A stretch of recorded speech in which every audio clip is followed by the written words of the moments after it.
Shwmai Bethany, nice haircut. I am going to reply to that by doubling down on my scruffiness and growing this as long as I possibly can. I asked you, dear sister, what's in a name? Well, I've recently become interested in nominative determinism, which is the idea that somebody's name can have a huge influence on their career. Does that sound outlandish? I think it is. The idea goes back quite a long way. The phrase nomen ist omen comes from Roman times, which means nomenclature is destiny. But the modern trope is usually traced back to Carl Jung.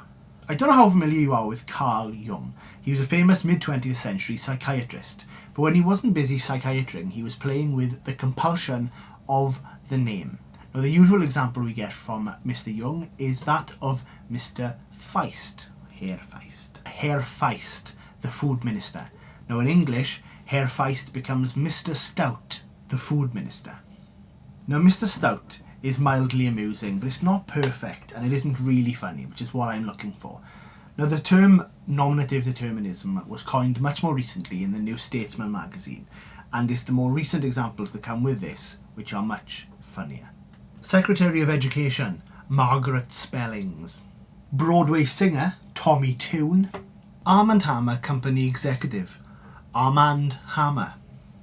Meteorologists, Storm Field, Amy Freeze and Sarah Blizzard. And of course the gynecologist, Harry C. Beaver.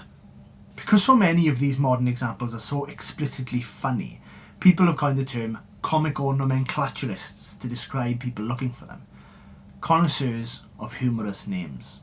And as much as I enjoy these names, I think what's happening here is that we are finding the coincidences in a huge data set. A data set which contains everybody on Earth that has a name and also a job.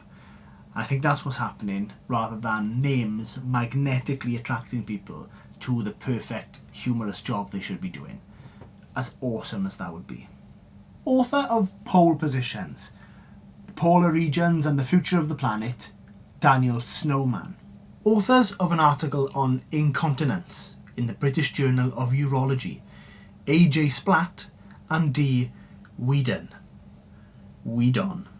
Early in his career, David Beckham usually played on the right of midfield, where he was known for his ability to very accurately whip crosses into the box. He was born in Whipps Cross University Hospital. If we look at the wonderfully named Admiral Sir Manly Power, we can start to unpack what's going on. Now, it is funny that a man named Manly Power would become an admiral, and it's funny that a man named Manly Power would become a knight. But it's no more fitting than if he were to become a farmer, or a builder, a boxer, a weightlifter, or a gay porn star. You're working backwards from the end point. It wouldn't have been possible to meet an 8-year-old Manly Power, or Childly Power as he was known at the time, and conclude that he was ultimately destined to become a knighted admiral. I'll leave you with this story and I'll link to the BBC News article that it came from, because there's an extensive comment section there where people have given their own examples of people that they've met with fitting names like this, and it's wonderful to enjoy. Here we go. I don't think my surname has ever had any influence on me, but that's the one everybody laughs about, says Frances Crook, Chief Executive for the Howard League for Penal Reform. It is her forename that set her on her path for life, she says. I can remember my mother telling me what my first name meant as a very small child, because Frances means freedom. I've always had a sense of responsibility towards fighting for freedom. I realise that my name does mean free the criminals. I know that, says the campaigner for prison reform. So what do you think we should do based on our surname? Gilder is to gild things, to add gold to things. I don't know, editors is the only thing I can think of. What do you think? Farewell. Kyoudai.